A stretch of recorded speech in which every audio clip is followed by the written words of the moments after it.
जय हिंद दोस्तों। RP target education के यूट्यूब चैनल में आप सभी का स्वागत है। आज हम लोग देखेंगे सी टेट। दोस्तों सी टेट के अंतर्गत आज हम लोग देखेंगे प्रैक्टिस सेट 4। इसके पहले हम लोगों ने 3 प्रैक्टिस सेट देखा और किया भी। तो दोस्तों आज का ये प्रैक्टिस सेट बहुत महत्वपूर्ण होने वाला है। इस प्रैक्टिस सेट के अंतर्गत हम लोग 150 प्रश्नों को देखेंगे, 150 प्रश्न देखेंगे। इसमें 30 आपका सीडीपी होगा, ठीक है, 30 सीडीपी होगा। उसके बाद 60 प्रश्न आपके एसएसटी के होंगे, यानी सामाजिक अध्ययन। जो स्टूडेंट पेपर संख्या 2 लिए हैं, यानी सीटेट पेपर 2 लिए हैं और सामाजिक अध्ययन है, उनके लिए आज का ये वीडियो बहुत महत्वपूर्ण होगा, ठीक है। उसके बाद 30 प्रश्न आपके हिंदी के देखने के लिए मिलेंगे और 30 प्रश्न आपके संस्कृत के होंगे। तो आइए वीडियो को हम शुरू करते हैं और देखते हैं प्रैक्टिस संख्या 4। दोस्तों पहला प्रश्न है ये आपका सीडीपी का पहला प्रश्न। बच्चे केवल विकास के सिद्धांतों को समझना शिक्षक की सहायता करता है, यानी बच्चे के विकास के सिद्धांत को समझना शिक्षक की सहायता करता है। दोस्तों इसका ऑप्शन नंबर सी करेक्ट होता है। शिक्षार्थियों की भिन्न अधिगम शैलियों को प्रभावी रूप से संबोधित करने में, ठीक है। प्रश्न संख्या दूसरा हम लोग देख लेते हैं। पुरुष स्त्रियों की अपेक्षा ज़्यादा बुद्धिमान होते हैं, यह कथन सही हो सकता है, लैंगिक पूर्वाग्रह को प्रदर्शित करता है, बुद्धि के भिन्न पक्षों के लिए सही है और सही है। दोस्तों अगर देखा जाए तो पुरुष स्त्रियों की अपेक्षा ज़्यादा बुद्धिमान होते हैं। आज इस युग में आप लोग देख रहे हैं जितनी लड़कियां हैं लड़कों की अपेक्षा ज़्यादा तेज भी हो रहे हैं, तो ये तो देखने से ही गलत हो जाएगा। और जहां भी पुरुष बाहरी काम करते हैं, स्त्रियां घर की काम करती हैं, लड़कों को कृषि पढ़ना चाहिए, लड़कियों को गृह विज्ञान पढ़ना चाहिए, लड़के लड़कियों की अपेक्षा तेज होते हैं, ये सारे के सारे प्रश्न आपके लैंगिक पूर्वाग्रह को प्रदर्शित करता है। दोस्तों कहीं भी इस तरीके से क्वेश्चन आता है तो वो लैंगिक पूर्वाग्रह से प्रदर्शित रहेगा, उसी ऑप्शन को आप ट्रिक करेंगे। नेक्स्ट देख लेते हैं दोस्तों तीसरा नंबर का क्वेश्चन क्या कहता है। एक सेकंड, तीसरा नंबर का क्वेश्चन हम लोग देख लेते हैं। इरफान खिलौनों को तोड़ता है और उसके पुर्जों को देखने के लिए उन्हें अलग अलग कर देता है, आप क्या करोगे? तीसरा प्रश्न है दोस्तों, इसमें आपका ऑप्शन नंबर 20 सही होता है। उसके जिज्ञासु स्वभाव को प्रोत्साहित करेंगे और उसकी ऊर्जा को सही दिशा में संचारित करेंगे। ये ऑप्शन इस प्रश्न का उत्तर है। नेक्स्ट हम लोग देख लेते हैं चौथा प्रश्न क्या कहता है दोस्तों। क्रिस्टना किसी का नाम है, अपनी कक्षा को क्षेत्र भ्रमण पर ले जाती है और वापस आने पर अपने विद्यार्थियों के साथ भ्रमण पर चर्चा करती है। यह सीखने के लिए आकलन के लिए सीखना या आकलन का सीखना या फिर सीखने का आकलन की ओर संकेत करता है, ठीक है। तो चौथा का आपका ऑप्शन नंबर ए सही होता है। क्रिस्टिना जब अपने बच्चों को क्षेत्र भ्रमण पर ले जाती है और वापस आती है तो विद्यार्थियों के साथ भ्रमण पर चर्चा करती है, यह उनके सीखने के लिए आकलन, यानी वो लोग क्या गए थे तो उन्होंने क्या सीखा, इसका उन्होंने आकलन कर रही है। प्रश्न संख्या 5 हम लोग देख लेते हैं, 5 क्या कहता है दोस्तों। प्रश्न संख्या 5, प्रत्येक शिक्षार्थी स्वयं विशिष्ट है, इसका अर्थ है कि, यानी प्रत्येक शिक्षार्थी स्वयं में विशिष्ट है, इसका क्या अर्थ है? तो इसका दोस्तों डी ऑप्शन करेक्ट होता है। कोई भी 2 शिक्षार्थी अपनी योग्यताओं, रुचियों और प्रतिभाओं में एक समान नहीं होते हैं, यानी व्यक्तिक भिन्नता हम लोग बीएड में भी पढ़े थे। इसके पहले हम लोग बीएड के क्लास में विभिन्न प्रकार के, यानी जितने भी व्यक्ति होते हैं उनमें हर एक व्यक्ति में विभिन्न प्रकार की भिन्नताएं देखने को मिलती हैं।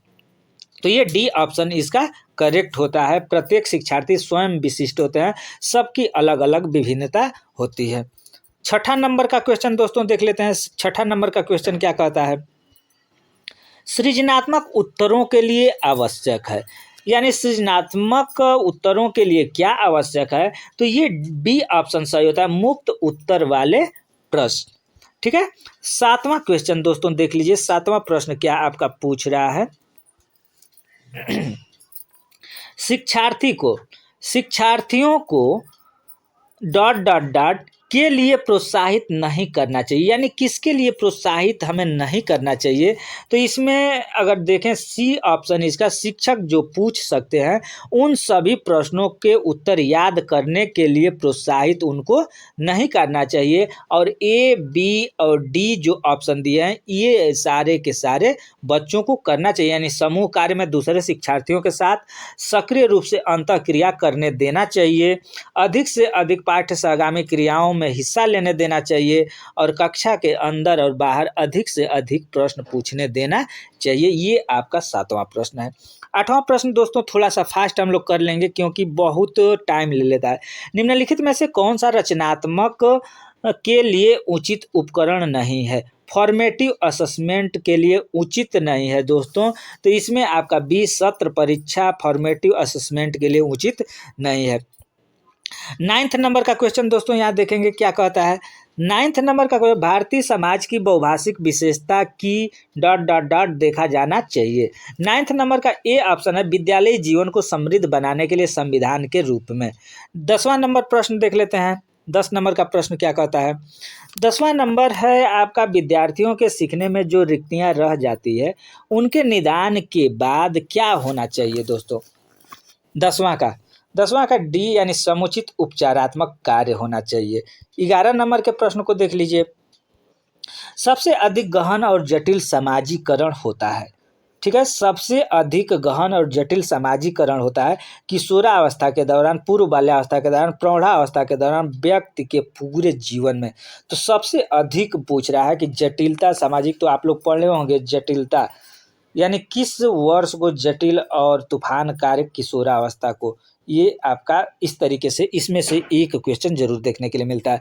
12 नंबर के प्रश्न को देख ले, अनुवांशिकता को, ठीक है, अनुवांशिकता को डॉट डॉट डॉट सामाजिक संरचना माना जाता है। तो अनुवांशिकता को स्थिर सामाजिक संरचना माना जाता है।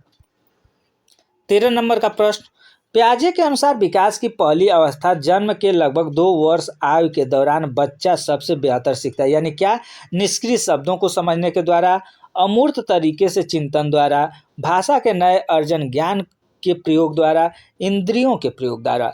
दोस्तों 13 का आपका ऑप्शन होता है डी।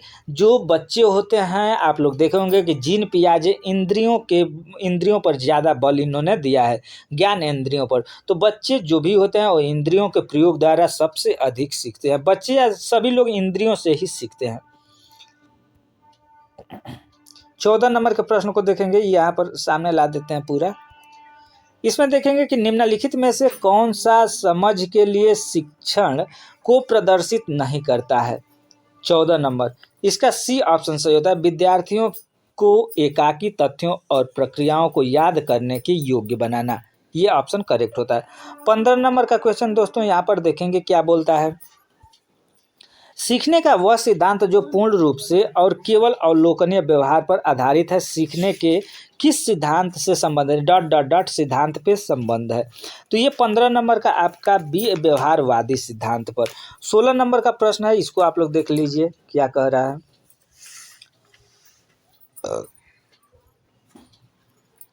एक शिक्षिका अपनी कक्षा के प्रतिभाशाली बच्चों की योग्यताओं की उपलब्धि चाहती है।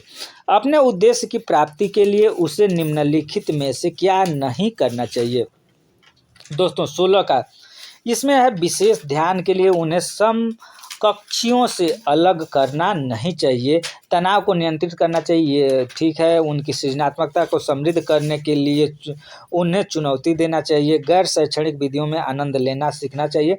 तो इसमें अगर देखा जाए तो ये विशेष ध्यान के लिए उन्हें समकक्षियों से अलग करना ये नहीं चाहिए, ठीक है। 17 नंबर के क्वेश्चन को देख लेते हैं दोस्तों। 17 नंबर का क्वेश्चन क्या कहता है। छोटे शिक्षार्थियों में निम्नलिखित में से कौन सा लक्षण पठन कठिनाई का नहीं है, यानी पढ़ने में कठिनाई से संबंधित नहीं है। 17 नंबर का दोस्तों देखेंगे तो ए ऑप्शन सही होता है, पठन गति और प्रवाह में कठिनाई। 18 नंबर के प्रश्न को अब देख लीजिए, निम्नलिखित में से कौन सी विशेषता आंतरिक रूप से अभिप्रेरित बच्चों के लिए सही नहीं है। इसका ऑप्शन होता है आपका 18 नंबर का जो 18 नंबर का प्रश्न है इसका ऑप्शन होता है डी, वे हमेशा सफल होते हैं।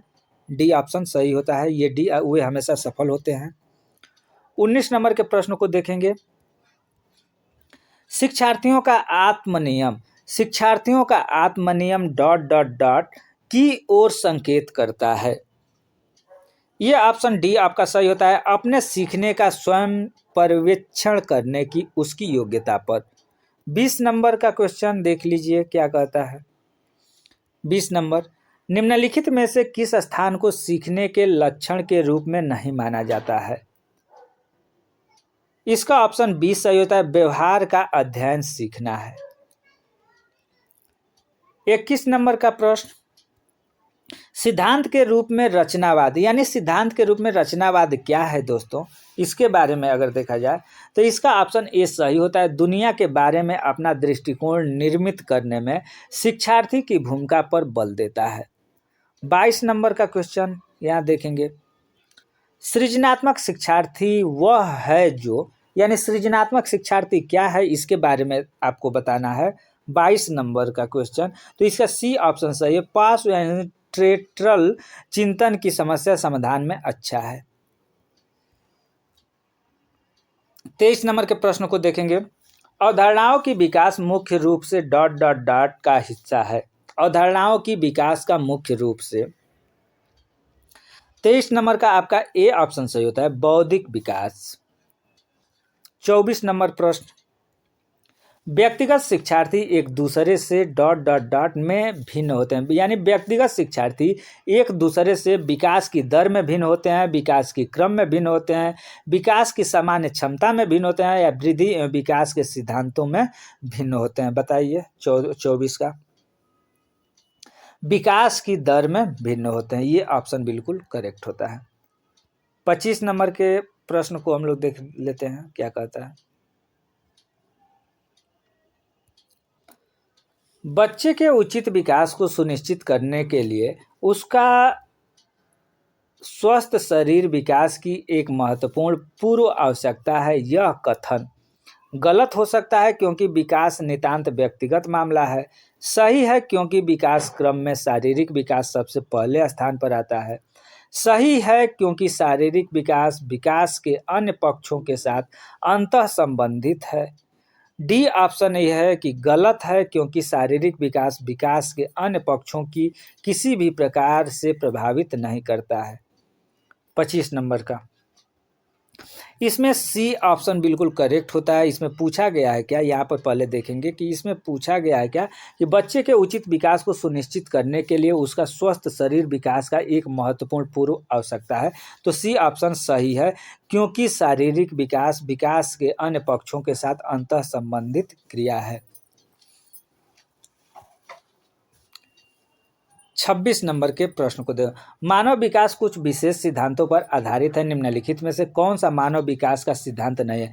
यानी मानव विकास का सिद्धांत देखा जाए तो कौन सा नहीं है दोस्तों, तो इसमें प्रतिवर्ती मानव विकास का सिद्धांत नहीं है, अनुक्रमिकता, सामान्य से विशिष्ट की ओर और निरंतरता, ये मानव विकास का सिद्धांत है, लेकिन प्रतिवर्ती एक सिद्धांत नहीं है। 27 नंबर, निःशक्त बच्चों के लिए समेकित शिक्षा की केंद्रीय प्रायोजित योजना का उद्देश्य है डॉट डॉट डॉट में निःशक्त बच्चों को शैक्षिक अवसर उपलब्ध कराना चाहिए। विशेष विद्यालय में, मुक्त विद्यालय में, ब्लाइंड रिलीफ एसोसिएशन के विद्यालय में, नियमित विद्यालय में। दोस्तों 27 नंबर का आप बताइए। 27 नंबर का डी ऑप्शन सही होता है, ये इसलिए कि अब समावेशी शिक्षा चल रहा है। समावेशी शिक्षा में दोस्तों हम बताना चाहते हैं कि जो नियमित विद्यालय होते हैं, नियमित विद्यालय में हमारे विशेष आवश्यकता को पढ़ाने के लिए इस समय तो सुप्रीम कोर्ट का आदेश भी आ गया है कि हर एक विद्यालय में एक समावेशी शिक्षा यानी एक विशेष अध्यापक की नियुक्ति करना है। ठीक है, तो अब जैसे राजस्थान में अभी आप लोग देखेंगे कि राजस्थान में विशेष टीचर की भी वैकेंसी निकली है सामान्य टीचरों के साथ, तो नियमित विद्यालय में ही उन बच्चों को भी पढ़ाना है। 28 नंबर का प्रश्न दोस्तों, निम्नलिखित में से कौन सा कथन सीखने के बारे में सही है। 28 नंबर का प्रश्न है, ए इसका ऑप्शन सही होता है, सीखना उन वातावरण में प्रभावी होता है जो संवेगात्मक रूप से सकारात्मक हो और शिक्षार्थियों को संतुष्ट करने वाला हो। 28 नंबर। 29 नंबर के प्रश्न को देखेंगे दोस्तों। मूल्यांकन यानी असेसमेंट का मुख्य उद्देश्य होना चाहिए। हमें मूल्यांकन का मुख्य उद्देश्य क्या होना चाहिए? क्या शिक्षार्थियों की उपलब्धि को मापना के हमारा उद्देश्य होना चाहिए कि यह निर्णय लेना कि क्या शिक्षार्थी को अगली कक्षा में प्रोन्नत किया जाना चाहिए या नहीं किया जाना चाहिए। सी है आपका सीखने में होने वाली कमियों का निदान और उपचार करना। डी ऑप्शन है शिक्षार्थी की त्रुटियां निकालना। 29 का बताइए। त्रुटियां निकालना, बच्चों का त्रुटियां हमें नहीं निकालना, ये ऑप्शन गलत हो जाता है। सीखने में होने वाली कमियों का निदान करना एवं उपचार करना। मूल्यांकन का मतलब ये नहीं होता है। मूल्यांकन देखिए, मूल्यांकन का अगर 29 नंबर का देखेंगे तो ए ऑप्शन बिल्कुल करेक्ट होता है, क्योंकि शिक्षार्थियों की उपलब्धि को मापना है कि हमारा जो बच्चा है वो कितना सीखा है, वो जो भी चीज़ हम पढ़ाते हैं वो बच्चा कहाँ तक सीखा है, उस चीज़ को कहाँ तक समझा है, तो उसी उपलब्धि को मापना एक मूल्यांकन उद्देश्य होना चाहिए। अगर देखा जाए तो सीडीपी का आपका लास्ट ये प्रश्न होता है और इसके अंतर्गत शिक्षार्थी जो पहले सीख चुके हैं उनकी पुनरावृत्ति और प्रत्यास्मरण में शिक्षार्थी की मदद करना महत्वपूर्ण है। क्योंकि दोस्तों, क्योंकि अगर देखा जाए तो 30 का आपका ए ऑप्शन सही होता है, यानी नई जानकारी को पूर्व जानकारी से जोड़ना, सीखने को समृद्ध बनाना। तो दोस्तों सीडीपी के 30 प्रश्न हम लोगों ने किया। अब हम लोग देखेंगे सामाजिक अध्ययन। ये जो प्रश्न आप ऊपर देखे हैं दोस्तों, आपको हम बता देना चाहते हैं कि ये सभी प्रश्नों के ये आपका उत्तरमाला है। और आप जो ऊपर पीडीएफ देखे हैं, पीडीएफ जिस पीडीएफ से हम पढ़ा रहे हैं, ये पीडीएफ अगर आपको चाहिए, ये उत्तरमाला भी चाहिए, तो आप हमारे Telegram channel RP target education, ठीक है, आरपी टारगेट एजुकेशन, आप टेलीग्राम पर जाएं, वहाँ आरपी टारगेट एजुकेशन को ज्वाइन करें। उस चैनल पर आप जाएंगे तो आपको पीडीएफ जितने भी हम पढ़ा रहे हैं सारे पीडीएफ वहाँ आपको उपलब्ध मिलेंगे। तो दोस्तों एक बात और रिक्वेस्ट होगा, सामाजिक अध्ययन शुरू करने से पहले हम आपसे एक छोटी सी रिक्वेस्ट करना चाहेंगे कि अगर इस चैनल पर आप नए हैं तो चैनल को सब्सक्राइब करके बेल आइकन को दबा लेंगे। और इस चैनल पर देखिए, जैसे अब हम लोग सामाजिक अध्ययन के 60 प्रश्नों के सीरीज को हम लोग शुरू करेंगे और इस सीरीज में यहाँ पर आप देखेंगे विश्लेषण है, ठीक है। तो ये प्रश्न जो आया है, प्रश्न बना है, ये प्रश्न तो हम लोग देखेंगे ही देखेंगे, लेकिन इससे संबंधित इसके अंदर अगर विश्लेषण को हम लोग देखेंगे तो इसमें आपको 1-2 क्वेश्चन एक्स्ट्रा करके मिल जाएगा। तो दोस्तों आइए हम लोग नए प्रश्न, नए सामाजिक अध्ययन के 60 प्रश्नों के सीरीज की तरफ चलते हैं और देखते हैं सामाजिक अध्ययन का पहला क्वेश्चन। पृथ्वी की सबसे आंतरिक परत मुख्यतः बनी है। दोस्तों अगर पृथ्वी की आंतरिक, आप लोग जानते होंगे कि पृथ्वी कई परतों में बनी हुई है, तो जो आंतरिक परत है वो किससे बनी है? तो इसका सबसे पहले तो ऑप्शन हम लोग देख लेते हैं। बी ऑप्शन सही है, निकिल एवं लोहे से बनी है। पृथ्वी की सबसे आंतरिक परत निकिल और लोहे से बनी है। इसके बारे में विश्लेषण अगर देखेंगे तो पृथ्वी को आंतरिक परत को क्रूड कहते हैं। इसे पृथ्वी का केंद्र भी कहा जाता है। इसका विस्तार 2900 किलोमीटर से लेकर के 6371 किलोमीटर तक है। इसके निर्माण में मुख्यतः 2 तत्वों का महत्वपूर्ण योगदान है, निकिल तथा आयरन। इसलिए पृथ्वी के आंतरिक परत को नीफे कहा जाता है, ठीक है। पृथ्वी के आंतरिक परत को नीफे भी कहा जाता है, ये आप लोग ध्यान रखेंगे। पहला क्वेश्चन से हम लोग 2-3 क्वेश्चन देख लिए, ठीक है। सामाजिक अध्ययन का अब ये दूसरा क्वेश्चन आपके स्क्रीन पर है, इसको हम लोग देख लेते हैं दोस्तों, एक सेकंड। हाँ, क्या क्वेश्चन है यहाँ पर आप लोग देखेंगे। निम्नलिखित में से कौन सा एक केवल तटीय क्षेत्रों में अत्यधिक विनाश कर सकता है, ठीक है। निम्नलिखित में से कौन सा एक केवल तटीय क्षेत्रों में अत्यधिक विनाश कर सकता है? यानी जो मान लीजिए कि सुनामी लहर है, ये तटीय क्षेत्रों को विनाश कर सकता है, भूकंप तटीय क्षेत्रों को विनाश कर सकता है, ज्वालामुखी तटीय क्षेत्रों को विनाश कर सकता है, या ज्वार भाटा। इसमें से सबसे ज़्यादा अगर देखा जाए तो जो सुनामी है, ठीक है, सुनामी है, ये तटीय जो क्षेत्र हैं यानी क्षेत्र पर में बसे हुए हैं उनको सबसे ज़्यादा विनाश पहुंचाता है। क्योंकि यहाँ पर अगर उसका विश्लेषण देखेंगे तो सुनामी से तटीय क्षेत्रों में अत्यधिक विनाश होता है। सुनामी जापानी भाषा शब्द है जिसका शाब्दिक अर्थ है तट पर आई हुई या आने वाली लहरें। सुनामी का निर्माण समुद्र तल में उत्पन्न भूकंप से होता है। परिणाम स्वरूप जल की लहरें तट की तरफ आती हैं। जैसे जैसे समुद्र की गहराई कम होती जाती है वैसे वैसे लहरों का वेग तथा लहरों की ऊंचाई अकस्मात रूप से अत्यधिक तेज हो जाती है, जिसके कारण अपार जनधन की हानि होती है। दोस्तों ये सुनामी के बारे में था। अब नेक्स्ट प्रश्न हम लोग देख लेते हैं। ये सामाजिक अध्ययन के सब महत्वपूर्ण क्वेश्चन हैं, सारे के सारे महत्वपूर्ण क्वेश्चन हैं। निम्नलिखित में से किसी एक को जीवाश्म ईंधन नहीं माना जाता है। यानी इसमें से जो है, इसमें से जीवाश्म ईंधन किसको नहीं माना जाता है? जीवाश्म का मतलब देखिए, जो पेट्रोलियम है, पेट्रोलियम भी क्या है? पेट्रोलियम जलनशील है, कोयला जलनशील है, प्राकृतिक गैसें जलनशील है, जलाऊं लकड़ी ये भी जलनशील है। लेकिन अगर देखा जाए यहाँ पर तो ये पूरे जीवाश्म ईंधन नहीं माना जाता है। ठीक है, तो जलाऊं लकड़ी को जीवाश्म ईंधन नहीं माना जाता है क्योंकि इसे वनों से प्राप्त किया जाता है। जीवाश्म ईंधन वे होते हैं जो पृथ्वी के चट्टानों में जीव जंतु, लकड़ियों आदि के लंबे समय से दबे रहने के कारण बनते हैं, जैसे पेट्रोलियम पदार्थ, कृत्रिम गैस, कोयला।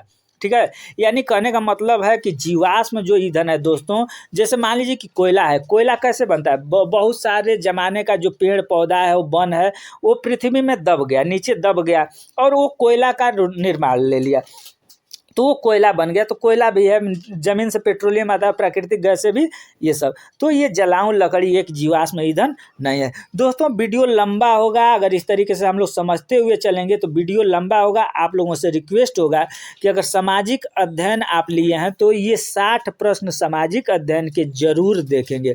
इसके बाद हम लोग देखेंगे हिंदी और संस्कृत। ठीक है, 21 मार्च, नेक्स्ट प्रश्न है, 21 मार्च और 23 सितंबर को पूरी पृथ्वी पर दिन और रात बराबर होते हैं। इसका क्या कारण है? दोस्तों दिन और रात, ये यहाँ पर दो क्वेश्चन ये भी पूछ सकता है कि पृथ्वी पर दिन और रात बराबर कब होते हैं? तो 21 मार्च और 23 सितंबर को पूरी पृथ्वी पर दिन और रात बराबर होते हैं। ये आप लोग ध्यान दीजिएगा। और क्यों होते हैं दोस्तों, इसके बारे में अगर देखना है तो ऑप्शन हम लोग ए इसका सही हो जाता है। सूर्य की किरणें विषुवत वृत्त पर सीधी पड़ती है और इस स्थिति में कोई भी ध्रुव सूर्य की ओर झुका नहीं होता है। ठीक है, अगर इसके विश्लेषण 21 मार्च और 23 सितंबर को दिन और रात बराबर होते हैं क्योंकि इस तिथि को सूर्य का प्रकाश विषुवत रेखा पर सीधा पड़ता है और कोई भी ध्रुव सूर्य की ओर झुका नहीं होता है। इससे पृथ्वी को एक साथ हर स्थान पर बराबर प्रकाश पड़ता है। जो भाग सूर्य के सामने होता है इस पर समय दिन व रात की अवधि दोनों गोलार्ध में 12-12 घंटे की होती है। नेक्स्ट प्रश्न देख लेते हैं दोस्तों। किसी भूकंप के दौरान रिएक्टर स्केल की किस तीव्रता पर वस्तुएं गिरने लगती हैं? यानी भूकंप जब आता है तो कितनी तीव्रता की भूकंप रहती है जिससे कि जो आपका बिल्डिंग है, घर है, पेड़ इत्यादि जो भी चीज़ है गिरने लगते हैं। तो रिएक्टर स्केल भूकंप मापने का पैमाना होता है। ठीक है, भूकंप मापने के पैमाना को क्या बोलते हैं? तो ये रिक्टर स्केल होता है। ठीक है, क्या होता है? रिक्टर स्केल होता है जिससे हम लोग भूकंप मापते हैं। और किस पैमाने पर अगर देखा जाए तो किस तीव्रता पर गिरने लगता है? तो दोस्तों 6.0 या उससे अधिक के अंक की भूकंप तीव्रता पर इमारतें के लिए विनाशकारी होती है। तो यहाँ पे 6 या उससे अधिक, ए ऑप्शन इसका करेक्ट हो जाता है। ठीक है, नेक्स्ट प्रश्न हम लोग देख लेते हैं 6ठा नंबर। दोस्तों सारे बहुत महत्वपूर्ण प्रश्न है दोस्तों। अगर सामाजिक अध्ययन के अगर ये इस तरीके से सीरीज के अगर प्रश्न आप देख लेते हैं तो आपको बहुत लाभदायक होगा। 60 में आप 50 लाने के लिए तैयार आप रहेंगे। ठीक है, 6ठा प्रश्न है, निम्नलिखित में से कौन सी एक आकृति नदी के निक्षेपण कार्य का परिणाम है? इसमें अगर देखा जाए दोस्तों तो बी ऑप्शन आपका करेक्ट होता है, यानी बाढ़कृत मैदान। दोस्तों बाढ़कृत मैदान जो है ये नदी के निक्षेपण कार्य का परिणाम है, बाढ़कृत मैदान। ठीक है, इसके बारे में अगर विश्लेषण देखें तो नदी के विक्षेपण के फलस्वरूप बाढ़कृत मैदान का निर्माण होता है। नदी अपने साथ लाए हुए अवशेषों को छोड़कर वापस चली जाती है तो इस अवशेषों से बाढ़ युक्त मैदान का निर्माण होता है। इसे कछार क्षेत्र भी कहते हैं। ठीक है, नेक्स्ट थोड़ा जल्दी करेंगे, अभी बहुत लंबा प्रश्न है। बेरिंग जल जल डमरू मध्य पानी का संकरा भाग्य है जो जोड़ता है। दोस्तों ये सी ऑप्शन सही होता है। आर्कटिक महासागर और प्रशांत महासागर को जोड़ता है। कौन चीज? तो बेरिंग जल डमरू मध्य पानी का संकरा। ठीक है। 8वां प्रश्न है दोस्तों, विशेष रूप से निर्मित तालाबों और पोखरों में मत्स्य पालन को जाना जाता है। जैसे विशेष रूप से निर्मित तालाबों और पोखरों में मत्स्य पालन को जाना जाता है। किसमें? PC culture. मछली पालन को क्या बोलते हैं दोस्तों? तो पीसी कल्चर मत्स्य पालन। देखिए यहाँ बहुत महत्वपूर्ण दिया है, हो सकता है कि मिलाने के लिए दे देगा। पीसी मत्स्य पालन को क्या बोलते हैं? PC culture. ठीक है। बीटी कल्चर यानी बीटी कल्चर अंगूर की खेती। हार्टिकल्चर बागवानी यानी फलों की खेती। सेरीकल्चर रेशम कीट पालन। दोस्तों ये बहुत महत्वपूर्ण है, इसे आप लोग ध्यान दीजिएगा। तो मछली पालन को क्या बोलते हैं? मत्स्य पालन को पीसी कल्चर। 9th नंबर के क्वेश्चन को आप देखेंगे, निम्नलिखित घास भूमियों में से कौन सी अमेरिकी मूल निवासियों का निवास स्थान है? Steppe, pampas, prairie, velds. दोस्तों अमेरिकी मूल निवासियों का निवास स्थान प्रेयरी कहलाता है। ठीक है। क्या कहलाता है? प्रेयरी, यानी बी ऑप्शन करेक्ट होता है। प्रेयरी उत्तर अमेरिका के घास के मैदान है। स्टेपी घास के मैदान यूरोप में है। देखिए स्टेपी ये कहाँ है? स्टेपी घास का मैदान कहाँ है? यूरोप में। प्रेयरी कहाँ है? अमेरिका में। पंपास घास के मैदान कहाँ है? अर्जेंटीना में। और बेल्ट्स घास के मैदान देखेंगे तो दक्षिण अफ्रीका में पाया जाता है। यानी ये जो बेल्ट्स हो गया ये दक्षिण अफ्रीका हो गया, प्रेयरी हो गया ये जो प्रेयरी अमेरिका में, स्टेपी अगर देखा जाए तो ये आपका कहाँ है? तो यूरोप में। पंपास कहाँ है? तो अर्जेंटीना में। ठीक है। नेक्स्ट देख लेते हैं 10वां नंबर के क्वेश्चन को दोस्तों। यहाँ देखेंगे सामाजिक विज्ञापनों पर निम्नलिखित 2 कथनों ए और बी पर विचार कीजिए और सही उत्तर का चयन कीजिए। सामाजिक विज्ञान वे विज्ञान हैं जो समाज के लिए विस्तृत स्तर पर संदेश का प्रसारण करते हैं। सामाजिक विज्ञान केवल सरकार राज्य द्वारा प्रस्तुत किए जाते हैं। ये तो गलत हो जा रहा है, हमें लग रहा है। देखिए ऑप्शन इसका डी सही होता है। डी, ए सही है और बी गलत है। वही बात है, ए सही है और बी गलत है।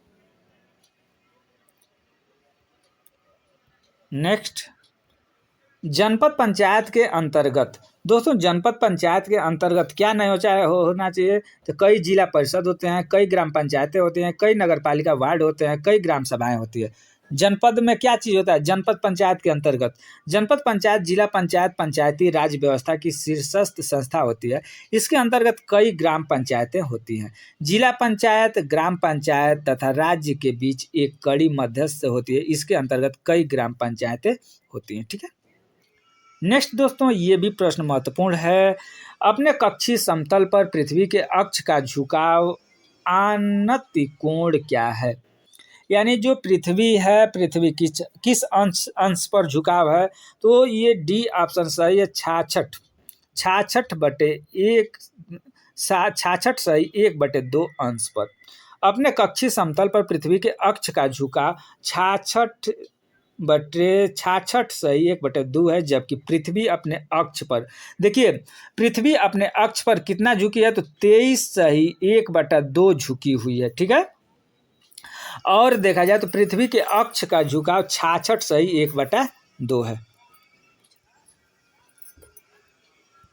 नेक्स्ट क्वेश्चन, निम्नलिखित में से मानचित्रों का कौन सा एक घटक नहीं है? मानचित्र का एक घटक नहीं है, ये प्रतीक। आकार है, दिशा है, दूरी है, ये मानचित्र में देखने के लिए प्रतीक। मानचित्र में महत्वपूर्ण घटक आकार, दूरी, दिशा आदि होते हैं। प्रतीक मानचित्र का महत्वपूर्ण घटक नहीं होते हैं। 14 नंबर क्वेश्चन, रोलैट अधिनियम क्या कहलाता है दोस्तों? रोलैट अधिनियम 1919 का विरोध किया गया था। यानी रोलैट अधिनियम क्या है, पहले इसका विश्लेषण हम लोग पढ़ लेते हैं कि रोलैट अधिनियम क्या कहलाता है। रोलैट अधिनियम 1919 को काले कानून की संज्ञा दी जाती है। इस अधिनियम को बिना वकील, बिना दलील तथा बिना अपील का अधिनियम कहा जाता है। इस अधिनियम के अंतर्गत किसी भी व्यक्ति को संदेह के आधार पर गिरफ्तार किया जा सकता था। इसके लिए कानूनी कार्रवाई की आवश्यकता नहीं थी।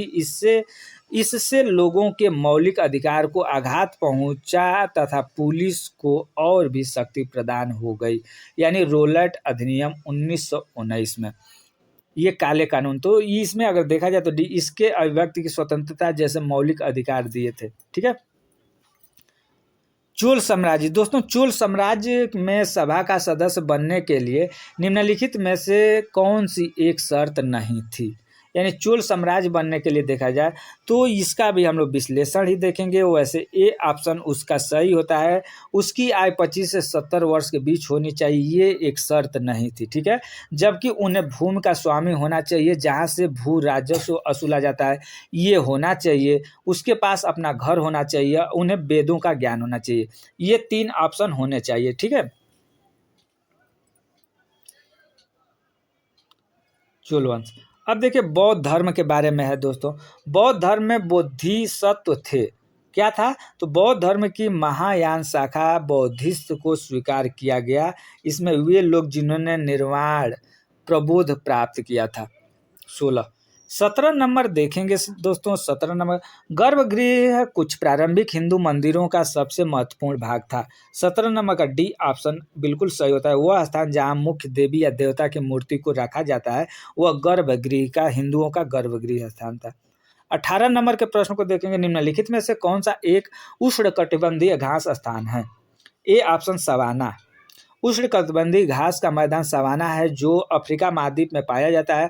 Pampas Argentina, steppe Europe, downs Australia और शीतोष्ण कटिबंधीय घास के मैदान हैं। नेक्स्ट हम लोग देखेंगे हैंगियोग्राफी संबंधित है। ये है संत के जीवनी लेखन से, यानी संत के जीवनी लेखन से हैंगियोग्राफी संबंधित है। संत के जीवनी लेखन को हैंगियोग्राफी कहा जाता है जिसमें संतों के चमत्कारिक व्यक्तित्व का वर्णन होता है। 20 नंबर का क्वेश्चन है खाद्य सुरक्षा के विषय में निम्नलिखित 2 कथनों ए और बी पर विचार कीजिए और सही उत्तर का चयन कीजिए। यानी खाद्य संरक्षण, खाद्य सुरक्षा। कृषि के विकास का चरम लक्ष्य खाद्य सुरक्षा को बढ़ाना है। खाद्य सुरक्षा में से अभिप्राय है प्राकृतिक आपदाओं के दौरान जब खाद्य सामग्री की कमी होती है तब सभी लोगों को खाद्य सामग्री उपलब्ध कराना। इसका 20 का अगर देखा जाए दोस्तों तो ऑप्शन डी ऑप्शन सही होता है। यानी ए सही है और बी गलत है। यानी ए सही है और बी गलत है, ये सही। कृषि के विकास का चरम लक्ष्य खाद्य सुरक्षा को बढ़ाना है। 21 नंबर के प्रश्न को देख लेते हैं दोस्तों। अहोम, देखिए अहोम के विषय में निम्नलिखित में से कौन सा एक तथ्य नहीं है? यानी अहोम के बारे में, अहोम राज्य कुलों में विभाजित था जिन्हें पाइक कहा जाता था। ये आपका ऑप्शन गलत हो जाता है। ये अहोम राज्य बेगार पर निर्भर था, ये सही है। अहोम समाज बहुत ही परिष्कृत था, ये भी सही है। और भूइयां लोगों की पुरानी राजनीतिक व्यवस्था का दमन करके अहोम राज्य की स्थापना की गई थी। ठीक है। 22 नंबर, चाणक्य के अनेक विचार एक पुस्तक में लिखे गए हैं जिसे जाना जाता है। यानी चाणक्य का जो सारे विचार एक पुस्तक में लिखा गया है उस पुस्तक को क्या कहते हैं दोस्तों? तो चाणक्य द्वारा लिखी गई पुस्तक अर्थशास्त्र है। यह पुस्तक राजनीति पर आधारित है। ठीक है। तो इसमें अगर बी ऑप्शन ये अर्थशास्त्र। ठीक है। 23 नंबर के प्रश्न को देखेंगे दोस्तों। 23 नंबर का प्रश्न कौन सा सही होता है? पांडुलिपियों और विलेखों पर निम्नलिखित 2 कथन ए और बी पर विचार कीजिए और सही उत्तर का चयन करें। पांडुलिपियां प्रायः ताड़पत्रों अथवा भूर्ज नामक वृक्ष की छाल से विशेष तरीके से तैयार भोजपत्र पर लिखी जाती थी। अभिलेख पत्थर या धातु जैसी अपेक्षाकृत कठोर सतहों पर उत्कीर्ण किए जाते थे। तो इसका ए ऑप्शन सही होता है, ए और बी दोनों सही हो जाता है, ये दोनों ऑप्शन सही होता है। यानी जो पांडुलिपियाँ थी, पांडुलिपियाँ ये ताड़ के यानी तरकुल के वृक्ष पर, भूर्ज नामक वृक्ष के पत्तों पर, छाल पर तैयार किया जाता है। अभिलेख पत्थर तथा धातु पर, कठोर बीज सतहों पर भी लिखा जाता था। ये 24 नंबर का प्रश्न देखेंगे। लगभग 2000 वर्ष पहले वाराणसी एक प्रसिद्ध शिल्प केंद्र था जहाँ श्रेणी थे। दोस्तों सी ऑप्शन इसका करेक्ट होता है, यानी शिल्पकारों और व्यापारियों के संघ। 25 नंबर का क्वेश्चन है, इसको देखेंगे क्या चीज़ है। औपनिवेशिक काल के दौरान भारत में ब्रिटिश काल के आने के साथ निम्नलिखित में से किस एक का चलन प्रारंभ हुआ था। 25 नंबर, तो ये सी तैल चित्र। यानी औपनिवेश काल के दौरान जब भारत में ब्रिटिश काल के आने के साथ, जब भारत में ब्रिटिश यानी अंग्रेज शासन आया था, उस समय किस एक चलन का प्रारंभ था, तो तैल चित्र। और तैल चित्र क्या है, तो औपनिवेशक काल के दौरान भारत में ब्रिटिश काल के आने से चित्रकला के क्षेत्र में तैल चित्रों का चलन प्रारंभ हुआ। त्रावणकोण के राजा रवि वर्मा द्वारा इसका संरक्षण किया गया। राजा रवि वर्मा स्वयं एक तैल चित्र कलाकार थे।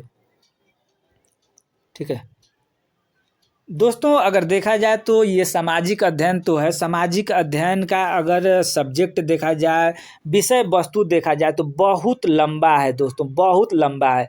कहाँ से प्रश्न उठाएगा, कहाँ से पूछेगा, कोई ठीक नहीं है। इसलिए हम आपको ये बता रहे हैं कि आप इस वीडियो को अगर देख रहे हैं, यहाँ तक पहुँच गए हैं, तो आप वीडियो को लास्ट तक देखेंगे, क्योंकि जो ये विश्लेषण आपको हम दे रहे हैं ना, ये बहुत महत्वपूर्ण हो जाता है। ये विश्लेषण आपको हो सकता है कि 4-5 नंबर 10 नंबर एक्स्ट्रा दिला सकता है। ठीक है, ये देखिए, लगभग 2000 वर्ष पूर्व निम्नलिखित में से कौन से शासक रेशम मार्ग पर नियंत्रण रखने के लिए सर्वाधिक प्रसिद्ध थे। यानी देखिए, रेशम मार्ग से संबंधित है, तो ये एक कुषाण जो वंश था, लगभग 2000 वर्ष पूर्व रेशम मार्ग पर कुषाण शासकों का अधिकार था। इस रेशम मार्ग से उन्हें अत्यधिक राजस्व की प्राप्ति होती थी। यह मार्ग चीन से रोम को जाता था, जिस पर कुषाण शासन कनिष्ठ के अधिकार कर लिया था। ठीक है, 27 नंबर का प्रश्न है।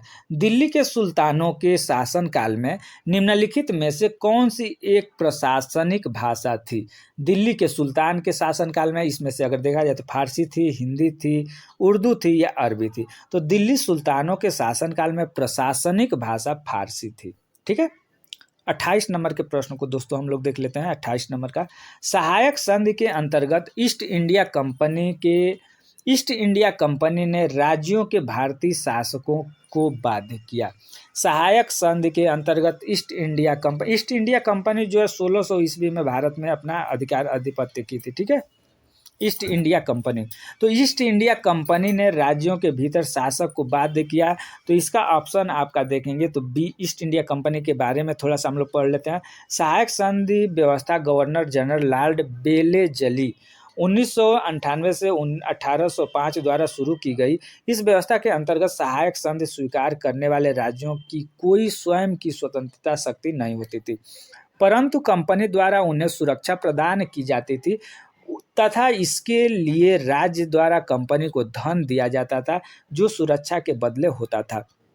ठीक है, तो ये बी ऑप्शन इसका करेक्ट होता है, यानी सहायक संधि। दोस्तों क्या लिखा है, सहायक संधि के अंतर्गत ईस्ट इंडिया कंपनी ने राज्यों के भारतीय शासकों को बाध्य किया था। तो क्या किया था, तो उसकी कोई अपनी स्वतंत्र सैनिक शक्ति नहीं होगी, परंतु केवल कंपनी द्वारा सुरक्षा प्राप्त कर सकेंगे और उसके रखरखाव का खर्चा उन्हें वहन करना होगा। ये ऑप्शन बिल्कुल करेक्ट होता है। ठीक है, 29 नंबर प्रश्न दोस्तों, 29 नंबर के प्रश्न को देख लेते हैं। निम्नलिखित जनजातीय समूहों में से कौन सा मुख्यतः उत्तराखंड में संकेंद्रित है।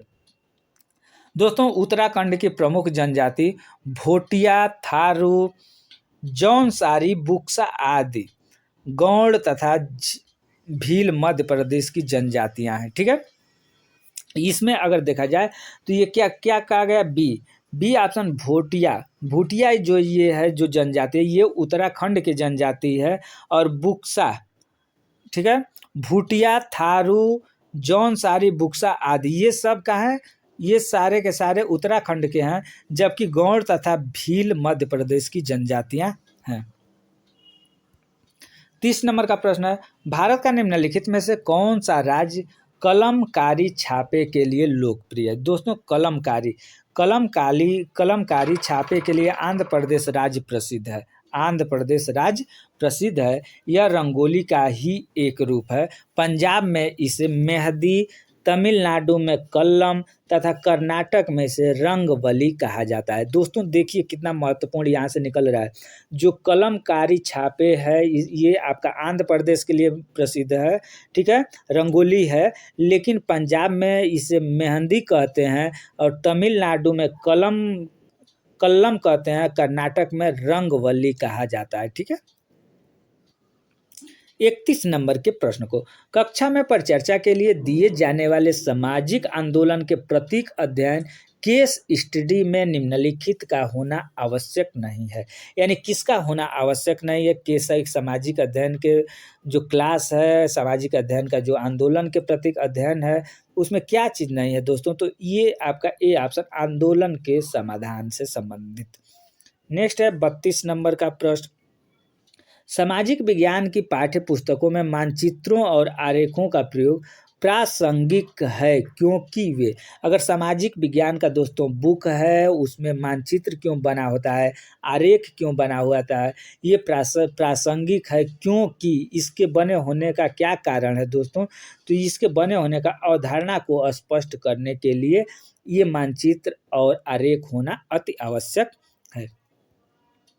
33 नंबर के प्रश्न को देखेंगे, सामाजिक विज्ञान शिक्षण का आधार पत्र किस पर बल देता है? सामाजिक विज्ञान शिक्षण का आधार पत्र किस पर बल देता है दोस्तों? तो ये विभिन्न मतों का सम्मान करना तथा विचारों व अभ्यासों का परीक्षण करना, इस पर बल देता है। 34 नंबर का, उच्च प्राथमिक स्तर पर सामाजिक विज्ञान में शामिल है। यानी उच्च प्राथमिक स्तर पर देखा जाए तो सामाजिक विज्ञान में क्या क्या शामिल है दोस्तों?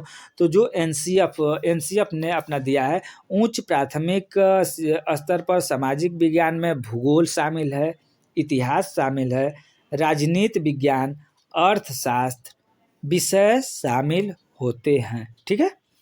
इसी में अभी दे देगा मनोविज्ञान। दोस्तों एक प्रश्न आपसे पूछा गया था कि जैसे उच्च प्राथमिक स्तर पर सामाजिक विज्ञान में क्या शामिल नहीं है, तो उसमें दिया था भूगोल दिया था, इतिहास दिया था, राजनीतिक विज्ञान दिया था और मनोविज्ञान दिया था। तो जो आपका मनोविज्ञान है ये सामाजिक विज्ञान में शामिल नहीं है। 35 नंबर के प्रश्न को दोस्तों हम लोग देख लेंगे। मान लीजिए सामाजिक विज्ञान की प्रस्तावित पाठ्य पुस्तक विद्यार्थियों के लिए कठिन है, आप क्या करेंगे? अगर मान लीजिए कि सामाजिक विज्ञान की जो प्रस्तावित पाठ्य पुस्तक है जो बच्चों के लिए क्लास 6 है मान लीजिए, और क्लास 6 के लिए जो पाठ्य पुस्तक बना है वो कठिन है, तो आप क्या करेंगे? आपका रोल वहाँ पर क्या होगा? दोस्तों आपका रोल यही होगा, विभिन्न प्रकार की पूरक सामग्रियाँ प्रदान करेंगे। यानी उससे संबंधित अगर पाठ्यक्रम कठिन है तो उससे पूरक यानी उसके अनुसार आप विभिन्न प्रकार की जो सामग्रियाँ हैं वो उसको प्रदान करेंगे, ठीक है। नेक्स्ट देख लेते हैं 36 नंबर के प्रश्न को दोस्तों। सामाजिक विज्ञान के शिक्षा में ऐतिहासिक फिल्में उपयोगी हैं। ऐतिहासिक फिल्म क्यों उपयोगी है दोस्तों? इसमें ऑप्शन पहले देखिए, व्यक्तिगत समस्याओं पर ध्यान केंद्रित करने के लिए, एक अच्छे मनोरंजन प्रस्तुत करने के लिए, इतिहास को कल्पित कथा के रूप में चित्रित करने के लिए, एक विशेष सामाजिक संरचना के विभिन्न आयामों का सजीव चित्रण करने के लिए। यहाँ पर उस जो ऐतिहासिक फिल्म है, ऐतिहासिक फिल्म दिखाने से बच्चों में अगर देखा जाए तो एक सजीव चित्रण उत्पन्न हो जाता है और उसके बारे में वो अच्छी तरीके से समझ लेते हैं दोस्तों। मूल्यांकन का उद्देश्य क्या है? मूल्यांकन का उद्देश्य क्या है इसके बारे में, समस्यात्मक विद्यार्थियों की पहचान करना, यानी क्या समस्यात्मक जो विद्यार्थी हैं उसको पहचान करना मूल्यांकन का कार्य है।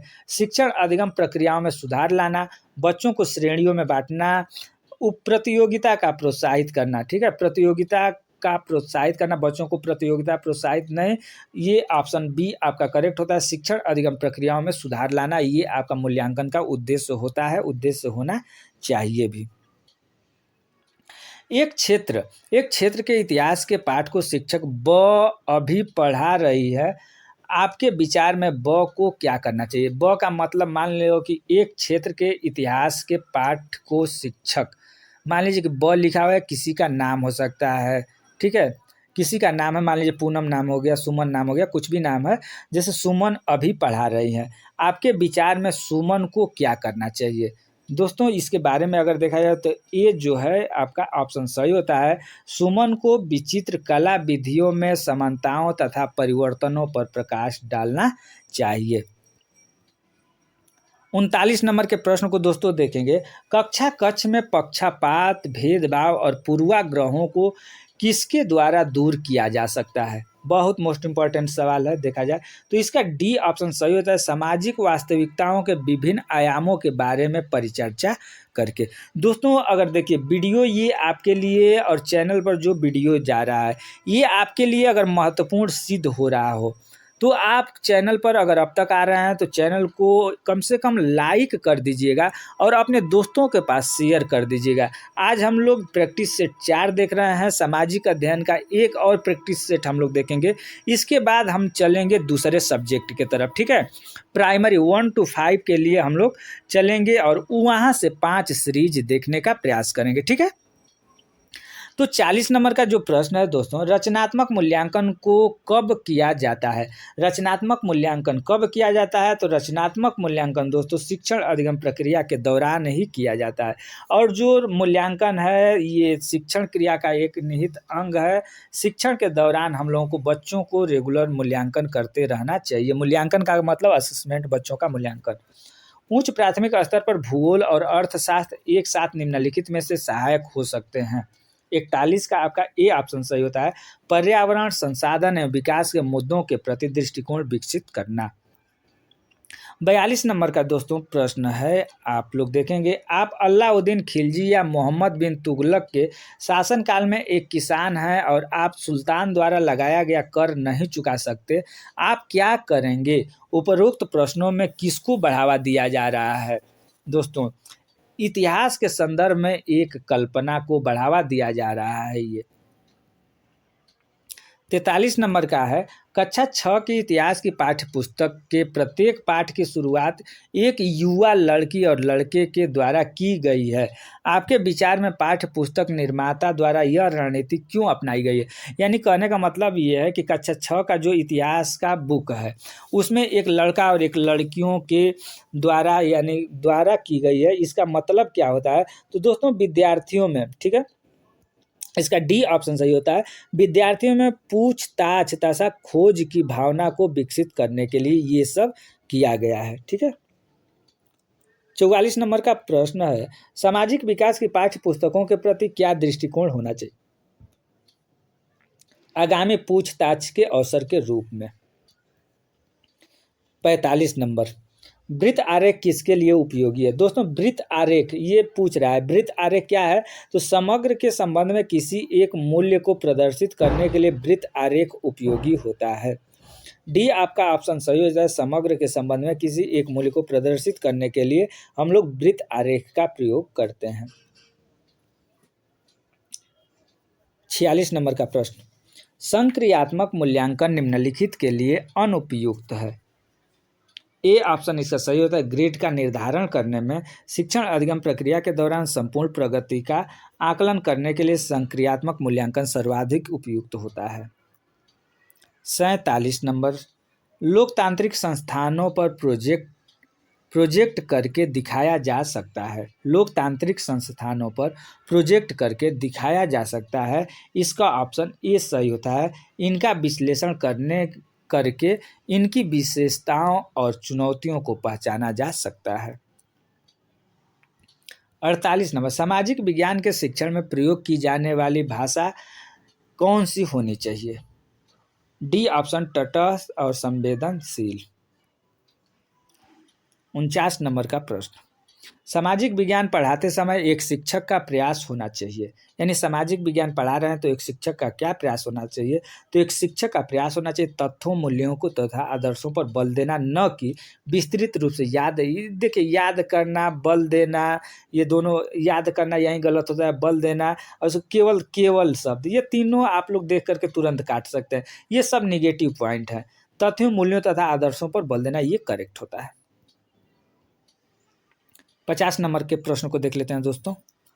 भारतीय संसद के बारे में निम्नलिखित में से कौन सा कथन सत्य नहीं है? यानी भारतीय संसद के बारे में इसमें से जो 4 ऑप्शन दिए गए हैं, इसमें से क्या तथ्य गलत होता है, इसके बारे में हम लोगों को देखना है। तो सबसे पहले गलत ही हम देख लेते हैं कि क्या गलत है। तो गलत यही है भारतीय संसद के बारे में कि वित्त से संबंधित मामलों में संसद की मंजूरी सरकार के लिए महत्वपूर्ण नहीं होती है। ये ऑप्शन बिल्कुल गलत हो जाता है। यानी वित्त से संबंधित मामलों में संसद की मंजूरी सरकार के लिए महत्वपूर्ण होती है, नहीं याद दिया है, ये नहीं हट जाएगा तो सही हो जाएगा, लेकिन नहीं होती है, ये आपका गलत हो जाता है। और ये सारे प्रश्न हम लोग पढ़ लेते हैं, क्योंकि भारतीय संसद के बारे में है तो इसमें से दूसरा भी क्वेश्चन फंसने का चांस है। भारतीय संसद के बारे में अगर देखा जाए तो हमारी व्यवस्था में संसद के पास महत्वपूर्ण शक्तियां हैं, क्योंकि यह जनता का प्रतिनिधित्व करती है। सही है ये। जब संसद का सत्र चल रहा होता है तो उसमें सबसे पहले प्रश्नकाल होते हैं। ठीक है, सबसे पहला काल क्या होता है? प्रश्नकाल होता है। डी है, भारतीय संसद के 3 अंग हैं, राष्ट्रपति, राज्यसभा और लोकसभा। ये सारे के सारे सही फैक्ट हैं। 51 नंबर का प्रश्न है दोस्तों, संयुक्त राज्य अमेरिका में नागरिक अधिकार आंदोलन शुरू हुआ था। इसका अगर देखा जाए तो सभी अफ्रीकी अमेरिका नागरिकों के लिए समान अधिकारों तथा जाति विभेद की समाप्ति की मांग के लिए। 52 नंबर के प्रश्न को देखेंगे आप। कक्षा 8 के विद्यार्थियों को मानव संसाधन के अध्यापन के समय आप विद्यार्थियों में किस मुख्य संदेश को विकसित करना चाहेंगे? दोस्तों, ये ऑप्शन संसाधन के रूप में लोगों का महत्व, ये ऑप्शन बिल्कुल करेक्ट होता है। 53 नंबर का सवाल है, न्यायपालिका के संबंध में निम्नलिखित कथनों में से कौन सा कथन गलत है? देखिए, अब न्यायपालिका क्या कहलाता है, न्यायपालिका से संबंधित कौन सा कथन गलत है, तो इसको हम लोग देखेंगे। तो सबसे पहले हम गलत आपको बता देते हैं कि ये सी जो ऑप्शन है, न्यायपालिका व्यवस्था नागरिकों तथा नागरिकों व सरकार के बीच पैदा होने वाले विवादों को हल करने की क्रियाविधि उपलब्ध कराती है, परंतु 2 राज्य सरकारों के बीच नहीं। ये ऑप्शन आपका गलत हो जाता है। और सारे ये जो 3 ऑप्शन है, यानी न्यायपालिका को संसद द्वारा पारित किए गए कानूनों को रद्द करने का अधिकार है। ठीक है, देखिए यहाँ पर अगर देखा जाए तो संसद द्वारा पारित किए गए कानून को रद्द करने का किसे अधिकार है?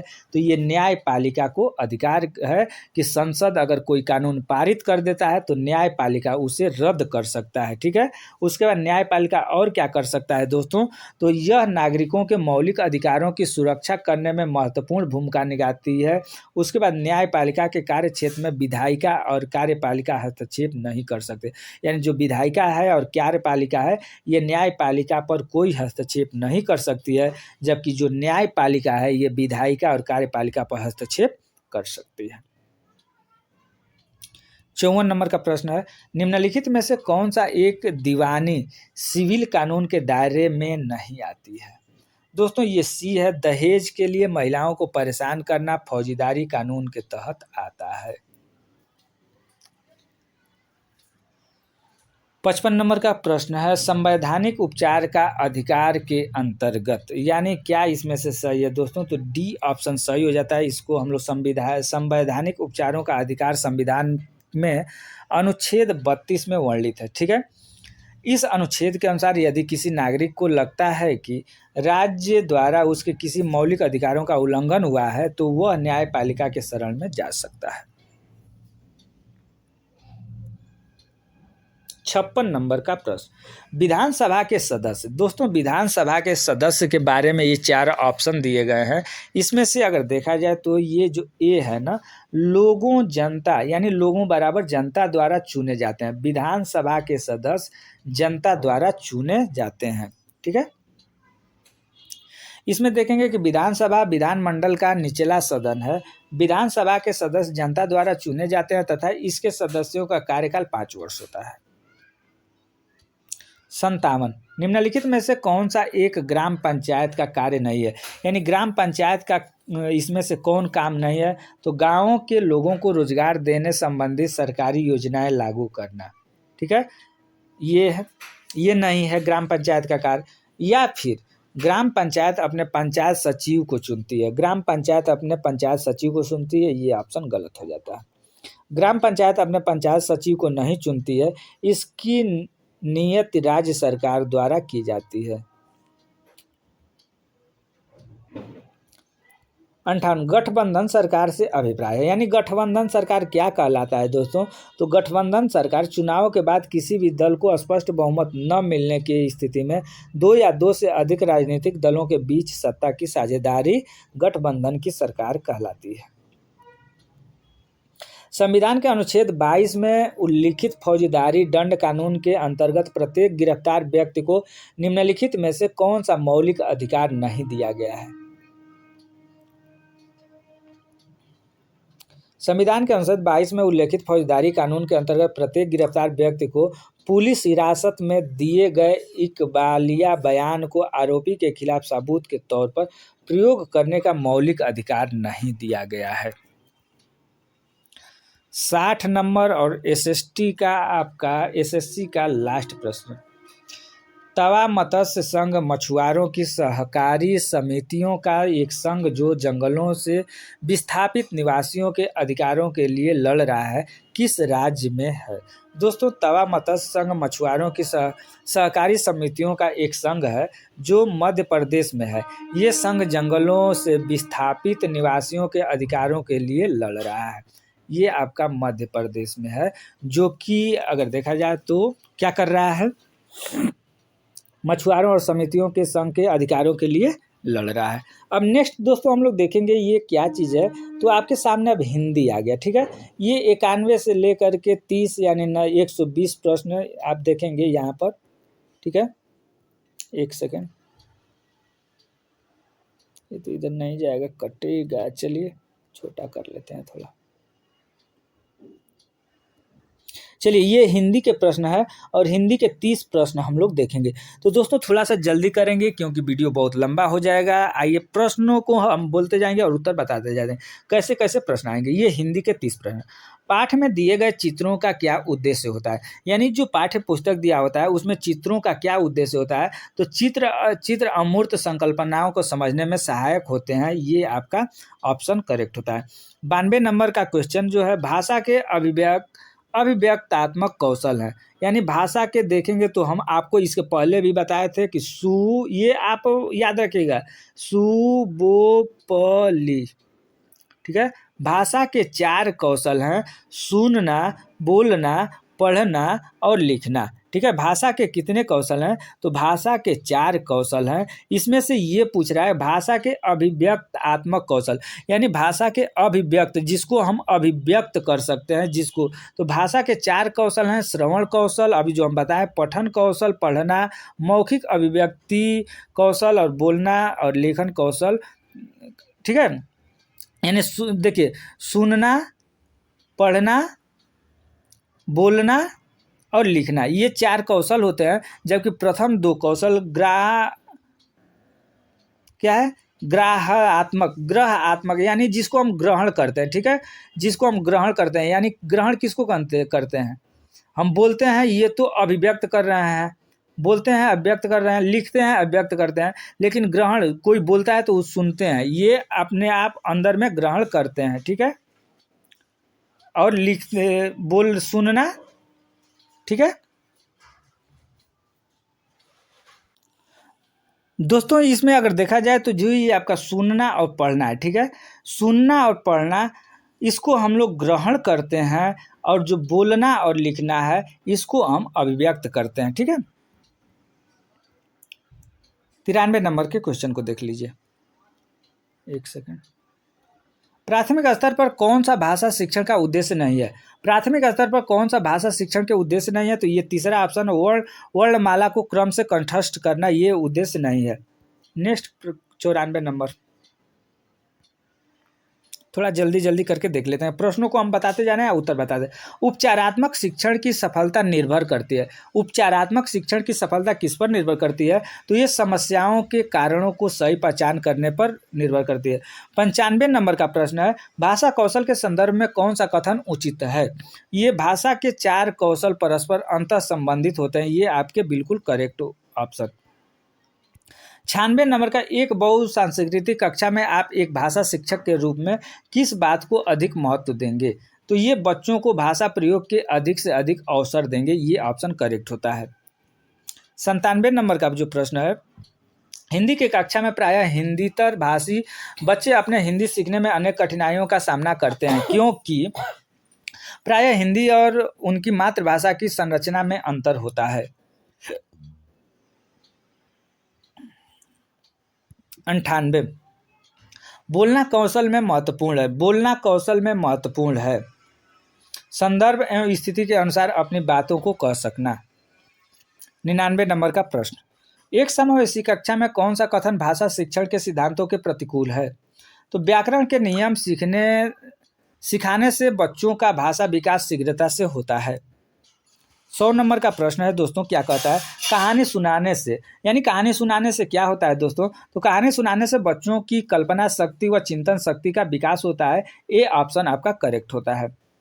101 बच्चों के लेखन कौशल का मूल्यांकन करने के लिए कौन सी विधि बेहतर हो सकती है? यानी बच्चों का लेखन कौशल, बच्चों को उनके अपने अनुभवों को लिखने के लिए कहना, उसके लिए लेखन कौशल का मूल्यांकन करने का एक बेहतरीन विधि है।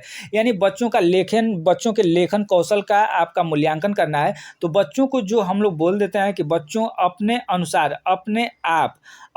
अनुसार अपने अनुभवों को लिखिए। यानी कोई आप घूमे हैं, आपने क्या खाया, क्या पिया, आपका कोई भी अनुभव है उसको आप लिखिए। तो बच्चे अपने अंदर अपने जिज्ञासा क्या उत्पन्न होती है, उनके अंदर क्या चल रहा है, वो बच्चे लिखते हैं। उसका मूल्यांकन हमें करने से क्या होता है, वो सबसे बेहतरीन होता है। 102 नंबर का प्रश्न है, एक भाषा शिक्षक के रूप में सबसे बड़ी चुनौती क्या है? तो एक भाषा शिक्षक के रूप में सबसे बड़ी चुनौती देखा जाए तो एक भाषा शिक्षक के रूप में सबसे बड़ी चुनौती है बहुभाषी कक्षा के शिक्षण के लिए उचित रणनीतियाँ तय करना। बहुभाषी का मतलब होता है दोस्तों बहुत से भाषा। जैसे मान लीजिए कि आप किसी हिंदी भाषा क्षेत्र से जाते हैं और तमिल में चले गए, तो वहाँ के बच्चे अलग अलग प्रकार के अपने मातृभाषा और तमिल में बोलेंगे, तो उस चीज़ को आपको समझना होगा, उस चीज़ को आपको जानना होगा। तो ये बहुभाषी कक्षा में शिक्षण के लिए उचित रणनीतियाँ तय करना, ये सबसे अगर देखा जाए तो चुनौतीपूर्ण होती है।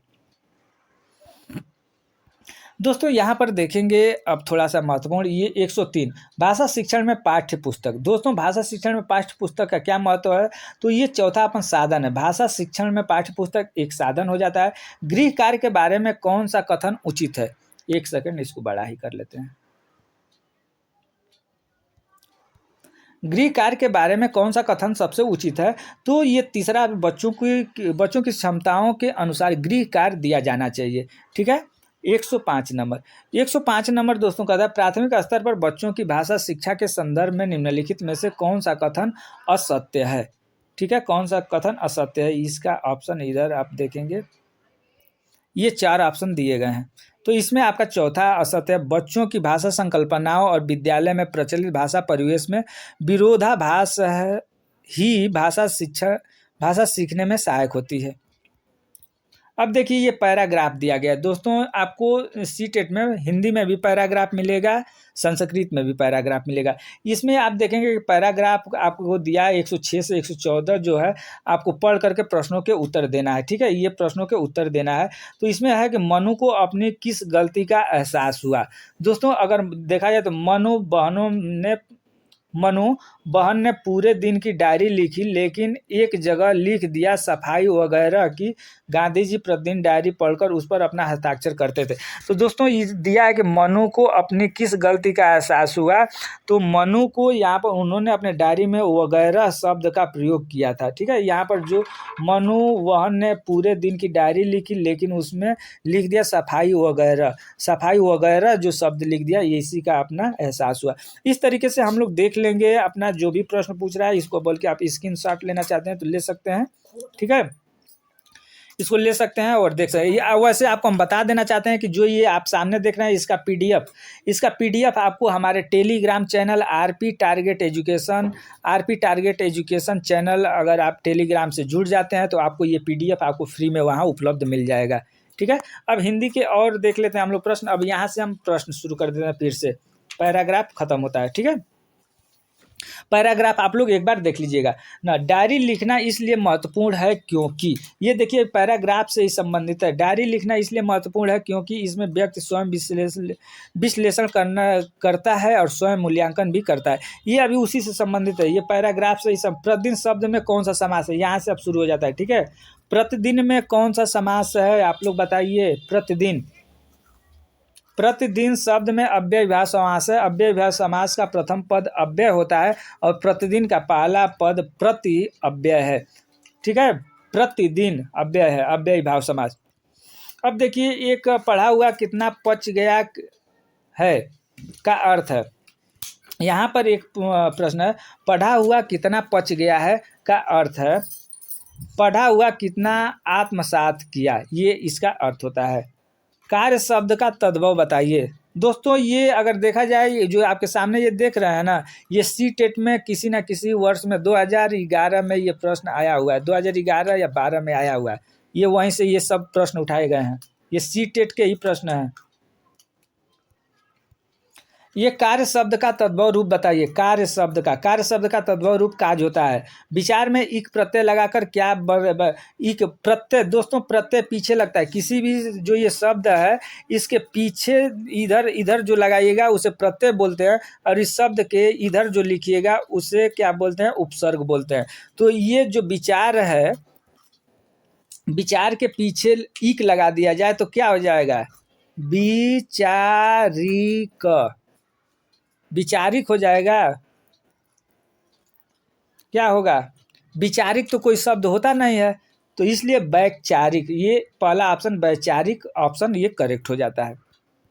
अब देखिए यहाँ पर एक और, जैसे हम आपको बताए कि एक गद आएगा और एक पद आएगा, ठीक है, पैराग्राफ के रूप में। तो ये सोहनलाल द्विवेदी का ये एक पद है। अब इस पद से गहरी नींद में सोने का अर्थ क्या है, तो अब न गहरी नींद में तुम सो सकोगे, गीत गाकर मैं जगाने आ रहा हूँ, अतल अस्ताचल तुम्हें जाने न दूंगा, अरुण उदयचल सजाने आ रहा हूँ। तो दोस्तों ये आप देखेंगे यहाँ पर ये आपको एक कविता दी गई है, और कविता से संबंधित आपको 115 से 120 प्रश्नों के उत्तर आपको इसमें से देख करके दे देना है, ठीक है।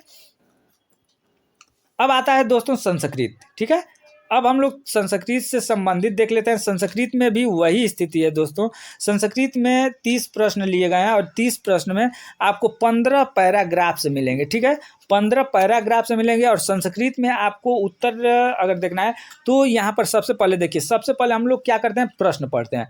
कस्या संतति जाता, कस्या संतति जाता, इसमें ऑप्शन क्या है दोस्तों, ऑप्शन देखिए, चटकाया, मम काष्ठकूटम तस्या।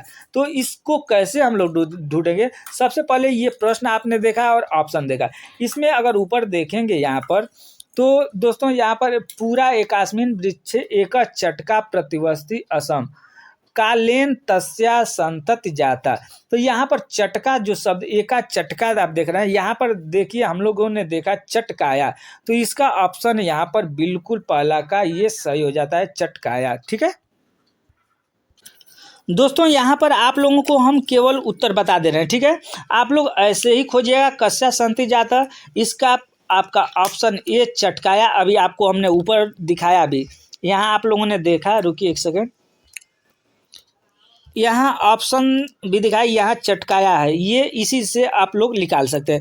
जैसे अगर दूसरा देखा जाए तो दूसरा चटकाया नीडम कुत्र अपवत, यहाँ पर आप देखेंगे चटकाया नीडम कुत्रम अपवत, तो दूसरा का ऑप्शन आपका सी सही होता है, ये भूवी। तो भूवी चटकाया नीडम कुत्र अपवत, ये भूवी अगर देखा जाए तो इसको अगर ढूंढना है तो इसमें अगर हम लोग देखेंगे तो ये जरूर कहीं ना कहीं मिलेगा।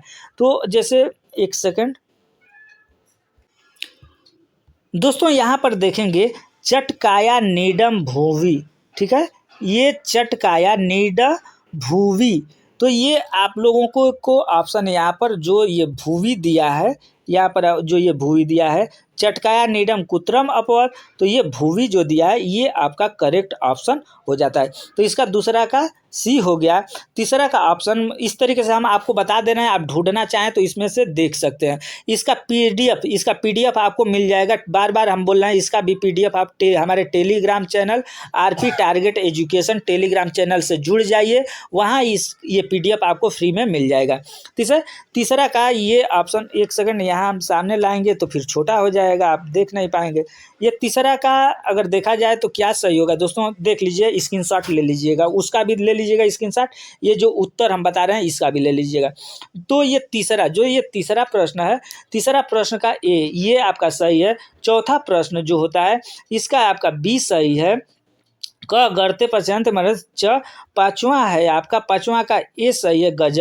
छठा जो है, छठा का आप देखेंगे तो छठा का भी बी ऑप्शन सही है। और अंत इतस विलोम पद, देखिए अब ये विलोम पद आ गया, ये प्रत्यय पूछा है, यानी ये आपका छठा और सातवां, पाँच तो आपसे पूछा गया, ये जो पैरा था उससे पूछा गया था, लेकिन छठा और सातवां प्रश्न अगर देखिए तो ये आपके व्याकरण से संबंधित। अंत, ये सातवां प्रश्न देखिए, अंत इतस विलोम पद चुनुत, ठीक है। तो ये सातवां का आपका ए ऑप्शन ब ही शब्द सही होता है, ठीक है। अब देखिए सातवां के बाद आपका आठवां प्रश्न क्या कहता है दोस्तों, इधर एक सेकंड इसको छोटा करना पड़ेगा, नहीं तो नहीं। यहाँ देखेंगे आठवां जो प्रश्न है, तडाग इतस्य समान पद किम, तो ये आठवां का आपका बी जलाशय ऑप्शन सही होता है। और नौवां का आपका ए ऑप्शन करिष्यामि इत क्रियापदस्य कर्तुपदम चिनुत, तो ये अहम, ये आपका सही होता है। अब इसी में देखेंगे ये पद दिया है, एक गद को तो हम लोगों ने देखा, अब ये आपके सामने पद है, ठीक है। पद के बारे में भी बता दे रहे हैं हम। ये अब 10वां प्रश्न जो है इसका अगर उत्तर देखेंगे तो 10 का आपका यहाँ पर एक सेकेंड ये देखेंगे आप, 10वां का ए सही है। 11 नंबर कै न परिभूत्यते, ये पैराग्राफ से ही संबंधित है, तो दोस्तों आपको 11 का सी सही है। 12 का आपका ऑप्शन नंबर डी सही होता है, ठीक है। श्रेया, ये सब पैराग्राफ, मनुष्य किम न कुर्वती, तो 13 नंबर का आपका डी ऑप्शन सही होता है। 14 नंबर प्रथमो धर्म का, तो 14 नंबर का डी ऑप्शन सही होता है आचार। 15 नंबर का के बे अपि सदाचारम रक्षते, तो 15 नंबर का भी आपका डी ऑप्शन बी ऑप्शन सही होता है, प्राणभय सही होता है। उसके बाद 16 नंबर का जो क्वेश्चन है दोस्तों, अब आ गया ये आपका प्रश्न, ठीक है। पैराग्राफ समाप्त हो जाते हैं। भाषा अर्जने भाषा अधिगमे च महत्वपूर्ण अंतरम अस्ति, तो दोस्तों ये 16 नंबर का जो भाषा अर्जन भाषा अधिगमे च महत्वपूर्ण अंतरम अस्ति, भाषा हम कैसे अर्जित करते हैं इसके बारे में पूछा गया है। तो 16 का ऑप्शन सी है कि भाषा अध्ययन अध्यापन पद्धति, जो भाषा हम लोग सीखते हैं वो अध्ययन और अध्यापन से सीखते हैं। 17 नंबर का जो प्रश्न है दोस्तों, चॉम्स्की अनुसारण, यानी चॉम्स्की किस चीज़ का अनुसरण करते हैं भाषा अधिगम में, तो दोस्तों चॉम्स्की के बारे में ये ए ऑप्शन भाषाई समाज, ठीक है। अब यहाँ देखेंगे 18 नंबर के प्रश्न को, थोड़ा सा वीडियो लंबा हुआ है, लेकिन आप लोग वीडियो थोड़ा सा अगर देखेंगे तो आपके लिए ही है, आपके लिए ही बेनिफिट रहेगा। भाषा शिक्षण विशेष रूपेण करणीयम, ठीक है। ये 18 नंबर का जो प्रश्न है दोस्तों, इसका बी ऑप्शन पुनरावृतम सही ऑप्शन होता है। उन्हें भाषा कौशला संत अस्ति, यानी भाषा कौशल के कौन कौन से हैं, तो सुनना, बोलना, पढ़ना व लिखना, ये ते सर्वे, यानी ये सभी का है भाषा कौशल के संबंधित। सुबोपली आप लोग याद रखिएगा, सुनना, बोलना, पढ़ना, लिखना, ये भाषा कौशल के अंग हैं, ठीक है। 20 नंबर भाषया शिक्षणम कुर्याय, ठीक है, भाषा शिक्षणम कुर्याय, तो इसका ऑप्शन आपका डी ऑप्शन उपयुक्त सभी, यानी बालकस्य स्वभाव अनुसरण, बालकस्य समतामय अनुसरण, बालकस्य स्तर अनुसरण, ये तीनों सही होता है।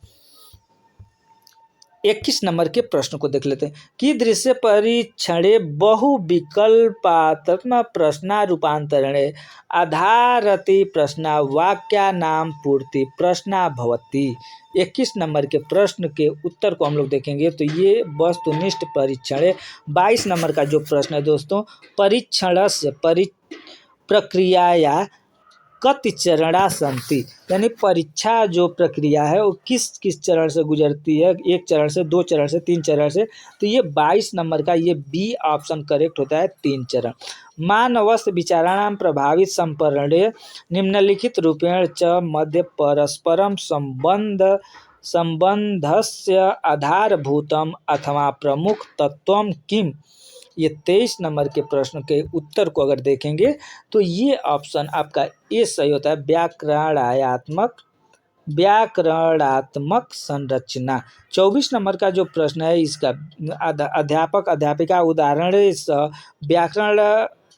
व्याकरणात्मक संरचनात्मक पाठयतु दृश्य श्रव्य उपकरणानां प्रयोगां करोति छात्रा प्रभावी, यानी ये इसका अगर देखा जाए तो 24 का आपका ऑप्शन सही होता है। यहाँ पर एक सेकंड, 24 का ये आपका सही होता है बी पुनराम के। 25 नंबर है विराम चिन्ह उचित प्रयोगे संभव अस्ति, 25 का आपका ये दक्षता विकास। उसके बाद 26 नंबर के प्रश्न को आप लोग देखेंगे दोस्तों। 26 नंबर का कस्यापि प्रकारेण त्रुटिया रक्षित आवश्यक कम अस्ति, तो इसका है आपका 26 का आपका ये शिक्षक से सहयोग। 27 नंबर है भाषाई विकास न प्रभावयति, 27 नंबर का आपका डी ऑप्शन मधुर वाणी ये सही होता है। 28 नंबर के प्रश्न को देखेंगे, वाचन कौशल महत्वपूर्ण अस्ति, तो वाचन कौशल क्यों महत्वपूर्ण है दोस्तों, कौन सा वाचन कौशल, तो ये डी बी आपका संदर्भ एवं स्थिति अनुसार स्ववार्ता वक्तु, ये आपका ऑप्शन सही होता है।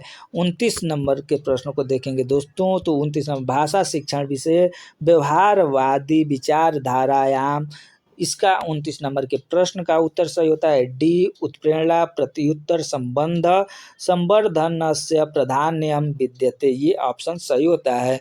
और आज के सेशन का ये लास्ट प्रश्न है सामाजिक संपर्कस्य संस्थापकस्य संरक्षणायां च भाषया उपयोगम अभिधीयते, 30 नंबर के प्रश्न का अगर उत्तर देखेंगे तो ये भाषया सवादिमित क्रिया। दोस्तों ये तो आपके 150 प्रश्नों का सीरीज था, ये पेपर नंबर 2 था, यानी जो स्टूडेंट हमारे सामाजिक अध्ययन लिए थे उनके लिए था। इसके बाद अब देखेंगे 1 to 5। दोस्तों 1 to 5 में भी हम लोग हिंदी के 30 प्रश्न देखेंगे, CDP के 30 प्रश्न देखेंगे, उसके बाद संस्कृत के 30 प्रश्न देखेंगे, ठीक है, उसके बाद इन्वायरमेंटल EVS के भी 30 प्रश्न देखेंगे। इस तरीके से हम लोग 100, इसके अलावा मैथ के भी क्वेश्चन कुछ देखेंगे, ठीक है। तो नेक्स्ट वीडियो आप प्राइमरी लेवल के लिए हम लोग देखेंगे। तब तक के लिए धन्यवाद।